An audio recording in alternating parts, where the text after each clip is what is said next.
नमस्कार मेरे भारतवासियों।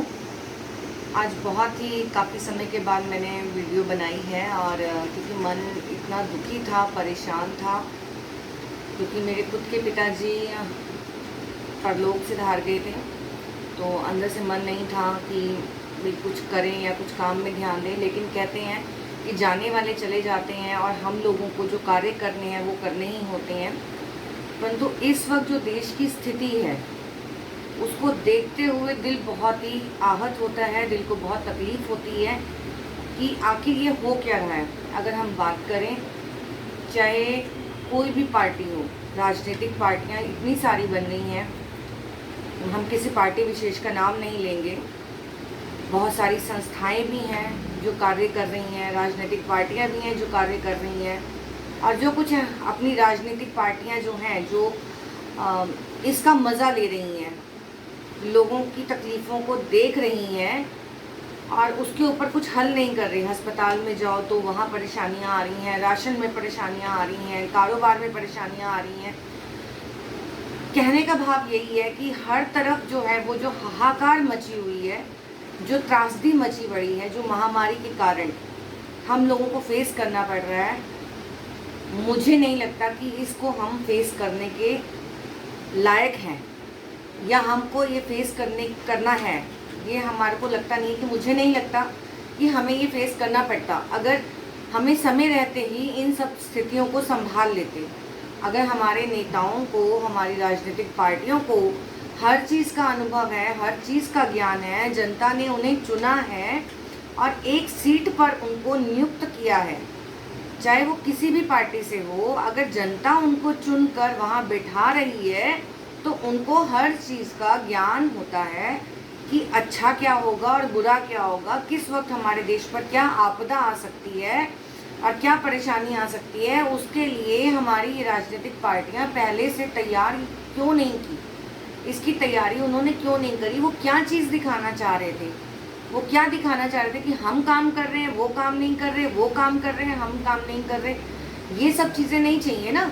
काम इस वक्त सभी को मिल के काम करना है, चाहे वो सामाजिक संस्थाएं हों, चाहे वो धार्मिक स्थल हों, या मंदिरों की जो चैरिटेबल्स बने हुए हैं, जो मंदिर की ट्रस्टीज़ बने हुए हैं, या हमारे राजनीतिक पार्टियां बनी हुई हैं, जहाँ कहीं भी हो सकता है, आपको जहाँ भी दिखता है कि लोग परेशान हैं, तकलीफ़ में हैं, हमें उनकी मदद करनी है।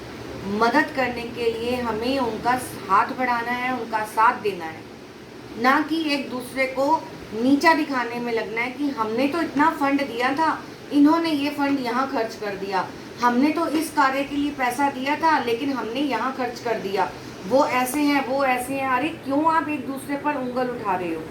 आपको भी जनता ने चुना है, आपको भी जनता ने चुना है, सबको जनता ने चुनकर बिठाया है सीट पर, चाहे वो एक सांसद हो, चाहे एक निगम पार्षद हो, चाहे एक विधायक हो, या एक प्रधानमंत्री हो, राष्ट्रपति हो, सबको सबका चुनाव करके चुनकर ही जनता उनको जब नियुक्त करती है तो वो एक अपने भाई बाप को नियुक्त करती है कि अगर हमें कोई तकलीफ हो तो वो हमारे लिए एक अच्छा फैसला लेंगे, एक अच्छा निर्णय लेंगे, जिससे हमारे देश की प्रगति हो, हमारे देश के लोगों का भला हो।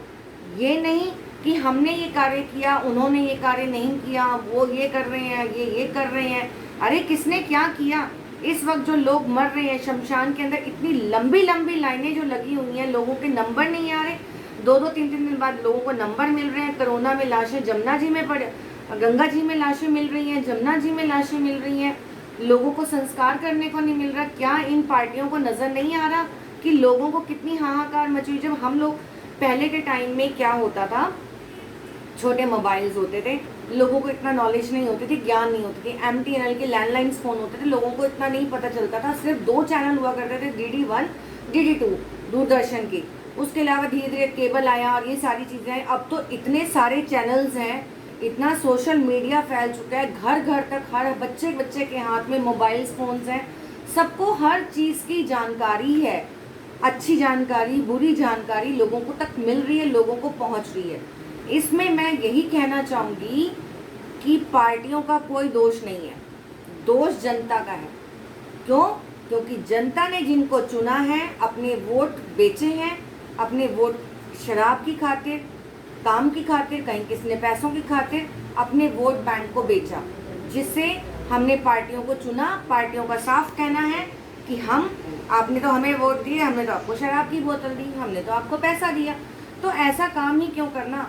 हम सोचे कि हम भ्रष्टाचार खत्म कर देंगे, एक अच्छी सरकार ले आएंगे, तो ये कभी भी नहीं हो सकता। भ्रष्टाचार खत्म हो ही नहीं सकता, क्योंकि हमें छोटे से छोटा काम भी करवाना पड़ता है तो हमें चपरासी को पैसे देने पड़ जाते हैं, कि ऊपर फाइल पहुंचानी है तो हमें पैसा देना पड़ जाता है। कोई भी काम करवाने के लिए, चाहे वो हमें कहीं का विभाग का भी हो, किसी भी विभाग का, मैं नाम कहीं का नहीं लूँगी, आप खुद समझदार हैं, मुझे ये वीडियो बनाने की भी ज़रूरत नहीं है, लेकिन हमारे लोग सोए पड़े हैं, वो वीडियोस भी देखते हैं, मैसेजेस भी पढ़ते हैं और एक लिख के लाइन भेज देते हैं, good job, keep it up, अच्छा कार्य कर रहे हैं, आप समाज सेवक हैं, आप बहुत अच्छा कार्य कर रहे हैं। कुछ प्रधानमंत्री को लाइक करते हैं, कुछ प्रधानमंत्री को डिसलाइक करते हैं, कुछ हमारे विधायकों को पसंद करते हैं, कुछ दूसरे विधायकों को पसंद करते हैं। हर एक की अपनी अपनी पसंद है। एक माँ के 2 बच्चे होते हैं, 2 बच्चों की पसंद अलग अलग होती है। उसको मैक्रोनी पसंद है तो एक को पास्ता पसंद है, एक को बर्गर पसंद है तो एक को पिज़्ज़ा पसंद है। हम उस पसंद और नापसंद का जिक्र नहीं करना चाहते। इस वक्त जो महामारी चल रही है, हमारा मेन मकसद यही है कि हम ज़्यादा से ज़्यादा लोगों की सेवा करें, ज़्यादा से ज़्यादा जो लोग तकलीफ़ में हैं, परेशानी में हैं, उनकी मदद करें। और उसके अलावा मैं ये भी कहना चाहूँगी कि जिन बच्चों के पेरेंट्स कोरोना के टाइम में जिनके पेरेंट्स का देहांत हो चुका है, या कई ऐसी फैमिलीज़ हैं जो अपने बच्चों का भरण पोषण नहीं कर पा रही हैं, हमारी संस्था उन्हें कानूनी तरीके से अपने पास रखना चाहेगी, उन बच्चों का भरण पोषण करना चाहेगी, उन बच्चों को अच्छा परिवार देना चाहेगी। हमारी संस्था इसके लिए कार्य कर रही है। हमारी संस्था महिलाओं के रोज़गार के लिए कार्य कर रही है। हम लोग जो भी हमसे मदद हो रही है, अभी हमारा फरवरी से, पिछले साल भी हम लोगों ने कोविड के टाइम में बहुत लोगों तक राशन की, खाने की व्यवस्था चलाई है। अभी फरवरी से हमारा लगातार 900 परिवारों को खाना बना हुआ हम लोग एक टाइम का ही बांट पा रहे हैं। हम चाहते हैं आप हमारे साथ इसमें जुड़ें, ज़्यादा से ज़्यादा लोगों तक हम लोग कच्चा राशन, बना हुआ खाना, इसकी मदद कर सकें। तो उसके लिए आपको हमारे साथ जुड़ना होगा। जो भी आपसे 1 रुपया, 1000 रुपया, 100 रुपया, 10,000 रुपये, जो भी आप मदद कर सकते हैं आप मदद करें, ताकि हम उन परिवारों तक मदद पहुंचा सकें। क्योंकि उनकी आर्थिक स्थिति खाली राशन तक ही सीमित नहीं है। क्योंकि देखो, जो लोग बीमार हैं, उनके घर में बीमारियों की दवा के लिए पैसा चाहिए, उनको राशन के लिए पैसा चाहिए, कामकाज है नहीं, लॉकडाउन लगा हुआ है, किसी तरफ कहीं रोजगार नहीं है, कोई काम नहीं है लोगों के पास, तो वो कहाँ से काम करेंगे। दिल्ली सरकार काम कर रही है, मजदूरों को पैसा दे रही है, श्रम मंत्रालय से उनको पैसा मिला भी है, लेकिन एक आप नॉर्मल बात करके देखें तो अगर 5,000 रुपये की मदद भी आई या 10,000 रुपये की मदद भी आई, तो क्या उसका घर का खाना पीना, राशन, किराया, दवा, दारू, क्या उन पैसों में चल सकता है।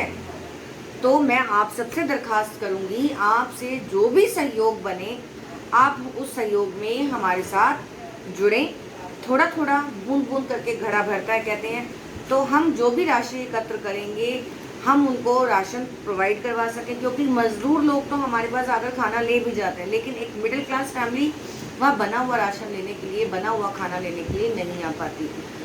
तो हम चाहेंगे कि कुछ ऐसे परिवार हैं हमारे साथ जिनको राशन की बहुत ज़्यादा ज़रूरत है, तो आप उसमें हमारे साथ थोड़ा सा मदद करके, सहयोग करके जुड़ सकते हैं। ये तो हुई उन लोगों की मदद की बात जिनको दवाइयों की ज़रूरत है। हम दवाइयों में भी उनको कुछ ना कुछ मदद कर रहे हैं, और जितनी हमसे ताकत बाबा मेरे से जितना करवाएंगे, मैं उतनी ताकत पूरा मन से, अपने तन से, जितनी मेरे से सेवा हो पाएगी मैं ज़रूर करूँगी। और यही मैं आप सबसे भी दरख्वास्त करूँगी।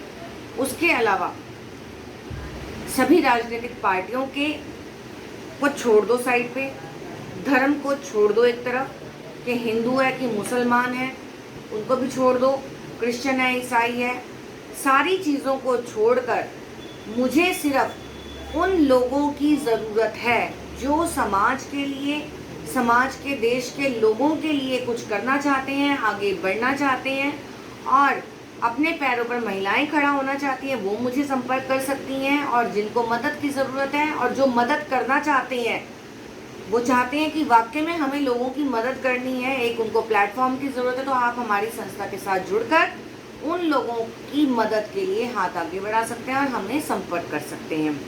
मुझे उन लोगों की बिल्कुल आवश्यकता नहीं है, उन लोगों की बिल्कुल ज़रूरत नहीं है जो ये कहते हैं कि आपने हिंदू की मदद करी, आपने मुसलमान की मदद करी, या आपने क्रिश्चियन की मदद करी, आप इस पार्टी से हैं या आप उस पार्टी से हैं। मुझे उन लोगों की ज़रूरत है जो बढ़ चढ़कर आगे सेवा करना चाहते हैं, हमारे साथ मिलकर हमारी संस्था के साथ जुड़कर काम करना चाहते हैं, लोगों की मदद करना चाहते हैं और इस मिशन को आगे बढ़ाना चाहते हैं।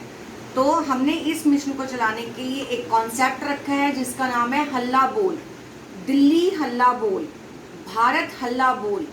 तो जो भी इसमें हमारे साथ जुड़ेगा वो हमें हल्ला बोल लिखकर अपना नाम, अपना एड्रेस, अपना फ़ोन नंबर, अपना आधार कार्ड हमें सेंड कर देंगे और हमारे साथ जुड़ सकते हैं, इस मिशन में अपना पूरा योगदान दे सकते हैं। और हम लोगों का यही मिशन है, हल्ला बोल, दिल्ली हल्ला बोल। जय हिंद, जय भारत।